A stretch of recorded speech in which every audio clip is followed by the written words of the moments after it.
Igreja do Senhor Jesus Cristo, paz seja contigo. Paz seja contigo que nos acompanha também pela internet. Eu convido a tua preciosíssima atenção para a leitura do Santo Evangelho de Nosso Senhor Jesus Cristo, segundo Lucas, capítulo 14, versículos 25 ao 33. O Santo Evangelho do Senhor Jesus Cristo, segundo Lucas, capítulo 14, versículos 25 a 33. Grandes multidões o acompanhavam, e ele, voltando-se, lhes disse: se alguém vem a mim e não aborrece, isto é, ama menos a seu pai, e mãe, e mulher, e filhos, e irmãos e irmãs, e ainda sua própria vida, não pode ser meu discípulo. E qualquer que não tomar a sua cruz e vier após mim, não pode ser meu discípulo. Pois qual de vós, pretendendo construir uma torre, não se assenta primeiro para calcular a despesa e verificar se tem os meios para concluir? Para não suceder que, tendo lançado os alicerces e não a podendo acabar, todos os que a virem zombem dele, dizendo: este homem começou a construir e não pôde acabar. Ou qual é o rei que, indo para combater outro rei, não se assenta primeiro para calcular se com 10.000 homens poderá enfrentar o que vem contra ele com 20.000? Caso contrário, estando o outro ainda longe, envia-lhe uma embaixada pedindo condições de paz. Assim, pois, todo aquele que dentre vós não renunciar a tudo quanto tem, não pode ser meu discípulo. Santo Deus, fala aos nossos corações, aclara as nossas mentes, dai-nos a capacitação pela mediação do Teu Espírito Santo, para entendermos a Tua palavra e a Tua vontade para a vida de todos nós, para a vida de cada um de nós. É a nossa oração, no nome de Jesus. Amém. Queridos, quando eu estava meditando sobre esse texto, me veio às mãos um livro sobre um treinador de futebol.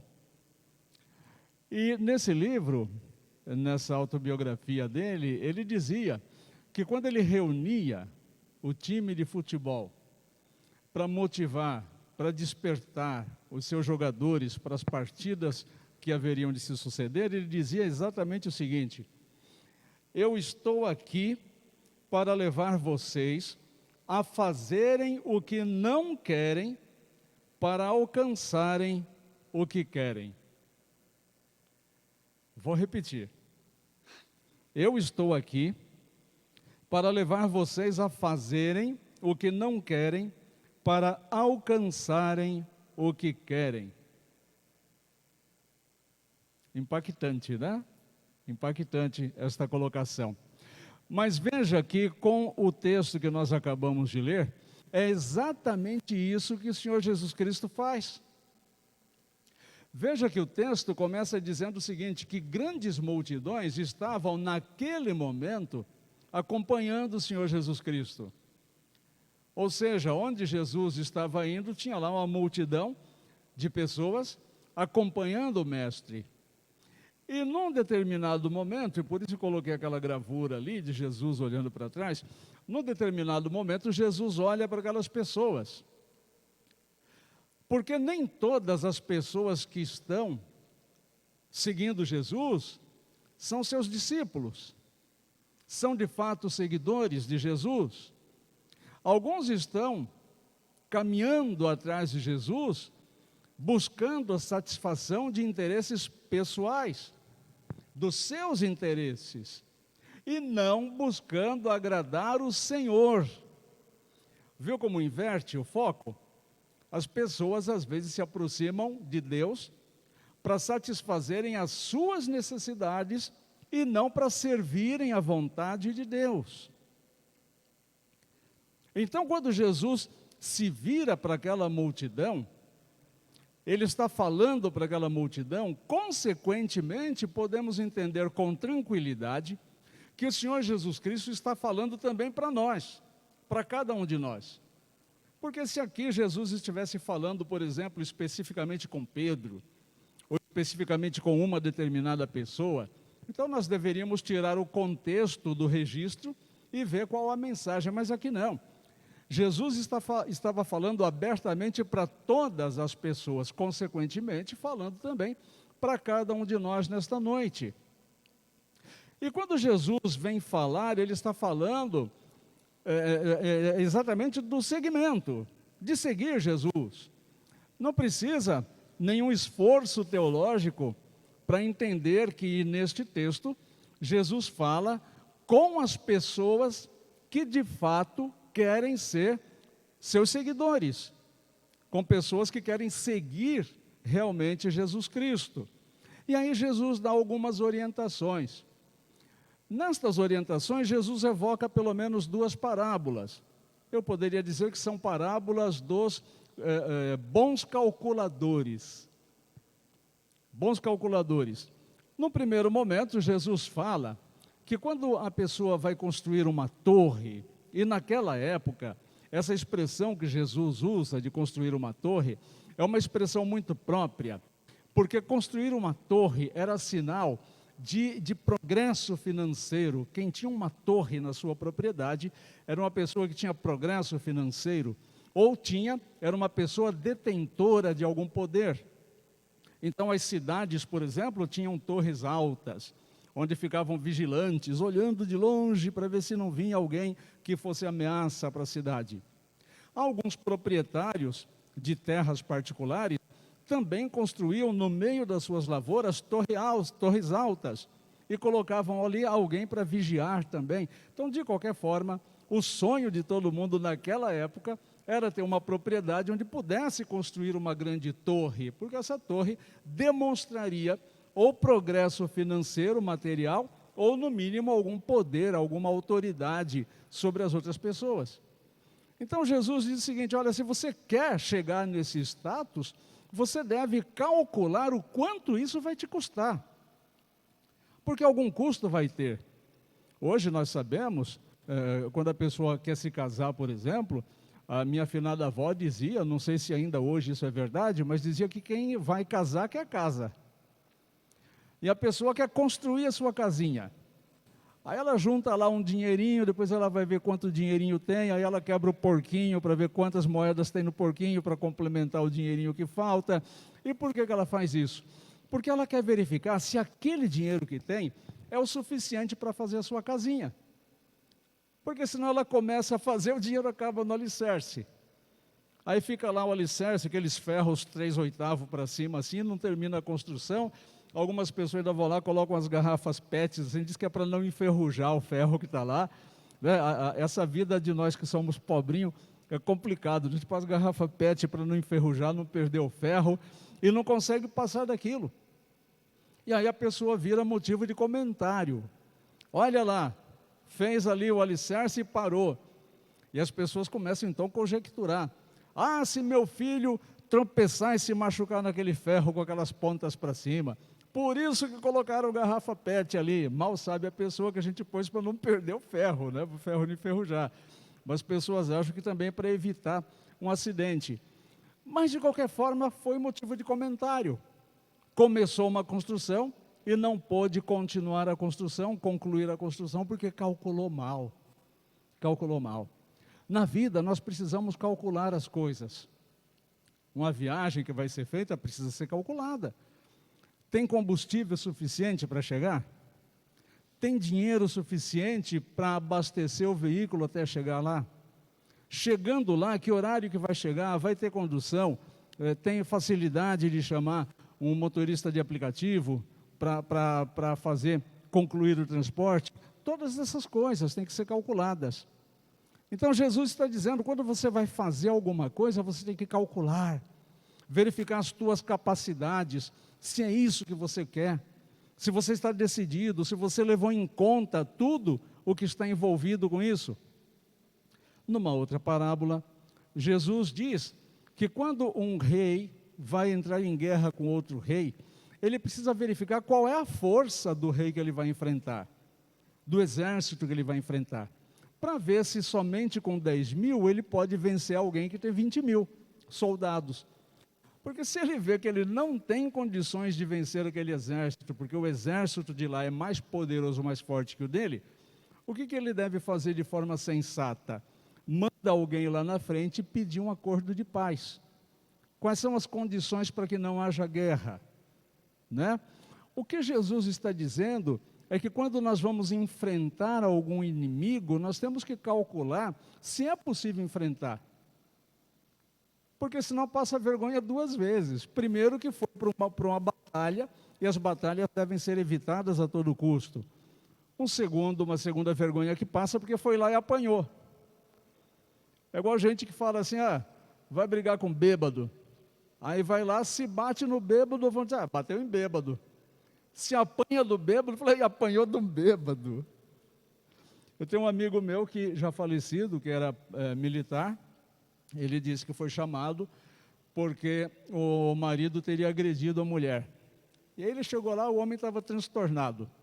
E aí foi preciso usar de força física para conter o homem.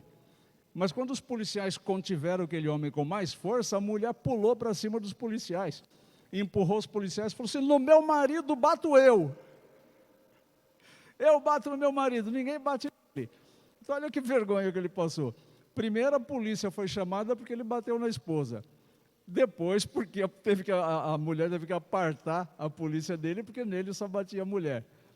Então quando a gente vai para um enfrentamento, precisa calcular se tem condições de fazer aquele enfrentamento, aquele embate e não passar vergonha. Né? Senão é melhor evitar isso daí. Obviamente que Jesus está falando aqui de questões físicas, mas ele está querendo nos ensinar também com relação à nossa espiritualidade. Com relação à nossa espiritualidade. Não é tão complicado ser seguidor de Jesus Cristo, não. O que é complicado para seguir Jesus Cristo com efetividade são as escolhas que nós devemos fazer. O que o texto está nos ensinando, o que Jesus nos ensina aqui, colocando como condição para ser seu discípulo, e veja que isso é tão importante, que ele fala 3 vezes, se não fizer assim, não pode ser meu discípulo, se não fizer assim, não pode ser meu discípulo, se não fizer assim, não pode ser meu discípulo. Por 3 vezes ele fala isso. Então tem alguma importância essa mensagem que ele está querendo transmitir para todos nós, que fazemos parte da multidão de pessoas que querem seguir Jesus no seu caminho.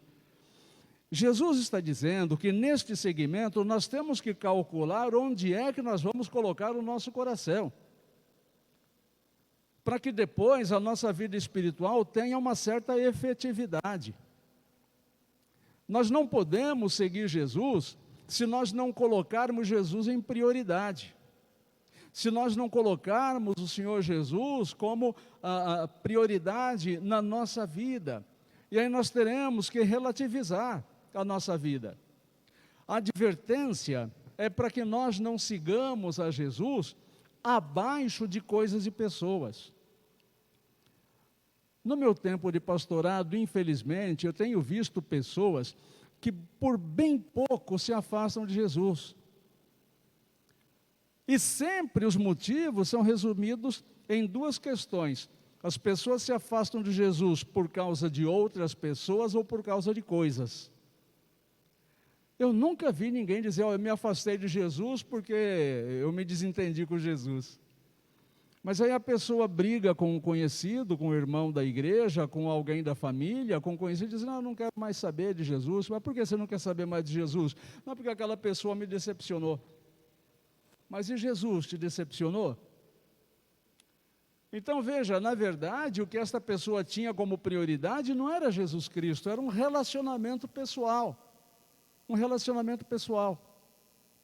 Quantas vezes nós não viramos as costas para Jesus Cristo por conta de relacionamentos pessoais? Uma vez eu fui procurado para celebrar um casamento, mas antes a moça me pediu um conselho. Ela disse: olha, pastor, estou conversando com o senhor porque o meu marido não é da igreja, meu noivo não é da igreja. E aí, o que o senhor acha? Eu falei assim: olha, eu não tenho que achar, quem tem que achar é você que vai casar com ele. Mas já que você está pedindo minha opinião, eu não guardo o dinheiro, eu vou guardar a opinião. Não é? Ainda mais quando é pedida, vou dar minha opinião então. Vamos celebrar o teu casamento, até porque para nós casamento não é sacramento como é para os católicos. Então eu posso celebrar o casamento de uma pessoa cristã com uma pessoa não cristã, muito embora a Bíblia condene isso. A Escritura não permite, entre aspas, não aconselha, melhor dizendo, que uma pessoa que uma pessoa cristã faça o casamento com a pessoa que não é cristã. E naquele momento eu disse para ela assim: olha, vamos fazer o seguinte, então, considera o seguinte, você vai levar esta pergunta para o seu travesseiro. E quando você responder essa pergunta, você resolve se você faz o teu casamento ou não. O que vai acontecer primeiro? Você vai trazer ele para a igreja ou ele vai tirar você da igreja? Não se assustem quando eu disser para vocês que ele tirou ela da igreja. Então, veja só, a pessoa abre mão do relacionamento com o Senhor Jesus Cristo por conta do relacionamento com outra pessoa. Mas tem gente também que abre mão do relacionamento com Jesus Cristo por causa de coisa. Eu já ouvi muita gente dizendo, por exemplo, que o trabalho é bênção. Vocês concordam que o trabalho é bênção? Se o trabalho fosse bênção, não teria sido castigo lá para Adão e Eva. Vocês vão ter que trabalhar, vai comer o pão com o suor do seu rosto. Por isso que chega na segunda-feira a gente acorda amargo, azedo, né? O relógio desperta, a gente quer bater no relógio, para o relógio parar de despertar. Aí fala assim: eu vou dormir mais 5 minutinhos. Quando acorda de novo já é meio-dia. Foi mais de 5 minutinhos. Então, o trabalho nem sempre é bênção na vida da gente. E sabe quando ele deixa de ser bênção? Quando o trabalho te afasta de Deus. Quando o trabalho te afasta da comunhão. Uma vez, uma senhora foi para a igreja. E na vida dela se cumpriu aquela promessa, que pela salvação de um, pela vida de um, a salvação entra no lar. Ela veio para a igreja, depois veio o marido. Depois do marido veio os filhos. E dali a pouco toda a família estava na igreja.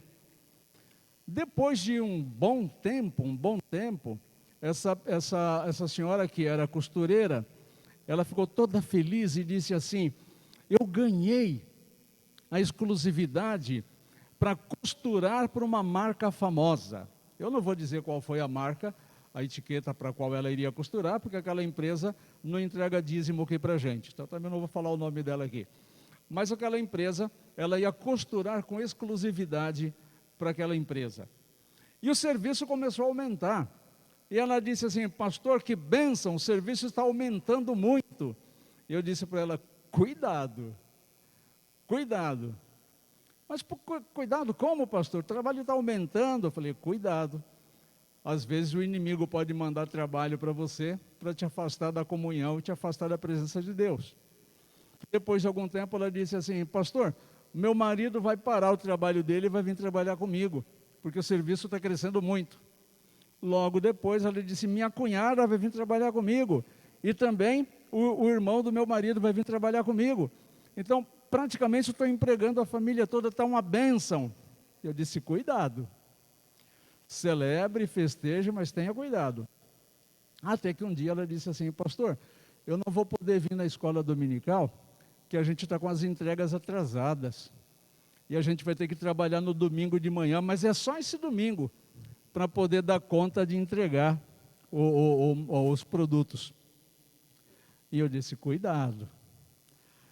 No domingo seguinte, eu disse: pastor, a gente vai ter que faltar na escola dominical novamente, porque a gente não está dando conta da demanda e não estamos achando gente para trabalhar. E aí eu já parei de falar cuidado, né? Porque senão a gente começa a ser chato também da história. Depois ela disse assim: olha, pastor, a gente não veio domingo à noite, domingo passado, porque tinha prazo, tinha que entregar as costuras na segunda-feira, e a gente teve que trabalhar domingo de manhã até quase meia-noite do domingo, e não deu para ir para a igreja. Eu não vou ficar aqui contando os detalhes até amanhecer o dia, mas eu posso dizer para vocês que toda a família se afastou da igreja. Toda a família se afastou da igreja. E aí, por consequência de uma vida longe dos princípios bíblicos, obviamente, né? Quando você desliga a luz, a escuridão toma conta, não é isso? Não é nenhuma maldição, não é porque Deus castigou, não, porque nós somos responsáveis pelas escolhas que nós fazemos. E aí o pecado começou a entrar no seio daquela família, porque a família estava longe da orientação de Deus, estava longe da palavra de Deus, e o pecado começou a entrar no seio daquela família. Adultério, o esfriamento espiritual, até que aquela mulher se conscientizou de que deveria manter uma prioridade, ter como prioridade o reino de Deus. E aí ela começou a inverter. Ela começou a dizer para a empresa, falou, olha, tudo bem, vocês podem mandar o trabalho, mas o domingo a gente preserva para a nossa espiritualidade. E aí o trabalho se manteve crescente, ela manteve o domingo, ela recuperou a família, e até hoje, onde eu sei, é uma família muito ativa na igreja que frequenta. Então, o que Jesus está dizendo, nos ensinando, é que nós sejamos bons calculadores.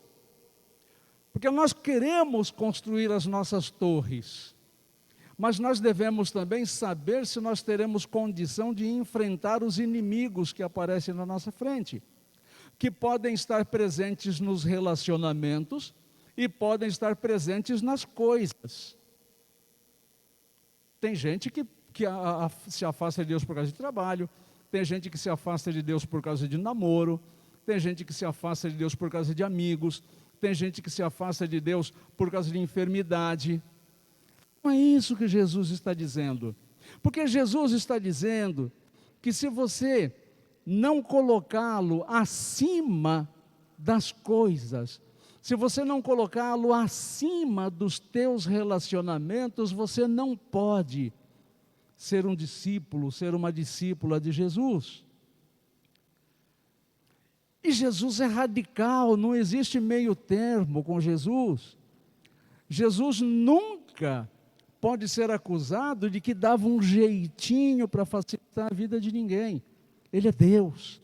Somos nós que temos que nos enquadrar com Ele, não Ele se adaptar a nós. Então ele diz, se eu não for prioridade na tua vida, não me chame de mestre. É isso que ele está dizendo. Se eu não for prioridade na tua vida, não me chame de mestre, porque você estará mentindo, eu não serei teu mestre. Teu mestre serão as pessoas dos teus relacionamentos. Teus mestres serão as coisas que você tenta conquistar. Mas preste atenção ainda num detalhezinho. Jesus não está dizendo que você não pode ter relacionamentos. Como Jesus não está dizendo que você não pode ter as suas coisas. Jesus não diz que você não pode ter as suas torres, não pode ter os seus relacionamentos. Ele só está dizendo que ele não troca ser o primeiro lugar na tua vida. Você pode ter todas estas coisas, mas ele tem que ser prioridade. Ah, pastor, mas eu tenho medo de colocar Jesus como prioridade na minha vida. Não tenha medo. Porque se você coloca Jesus como prioridade na tua vida, você passa a ser prioridade para Jesus. É uma reciprocidade. Se Jesus é prioridade na tua vida acima das pessoas com quem você convive, se Jesus é prioridade na tua vida acima das coisas que você tem, você passa a ser prioridade para Jesus acima de toda a multidão que diz que segue Jesus, mas que só está interessada nos benefícios próprios. É por isso que Jesus diz, se eu não for prioridade na tua vida, você não pode me chamar de mestre, você não pode ser meu discípulo. Então, o recado de Jesus é isto: construa as suas torres, mantenha os teus relacionamentos o mais saudável que você puder. Mas quando você tiver que escolher entre abrir mão de tudo isso e seguir a Jesus, tome a decisão certa. Porque esta decisão implicará em como você é tratado por Jesus. Jesus pode tratar você como discípulo ou pode tratar você como multidão.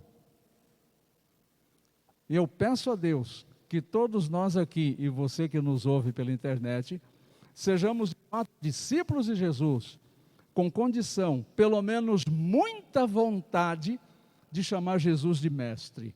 Que Deus te abençoe, que Deus nos abençoe. Amém?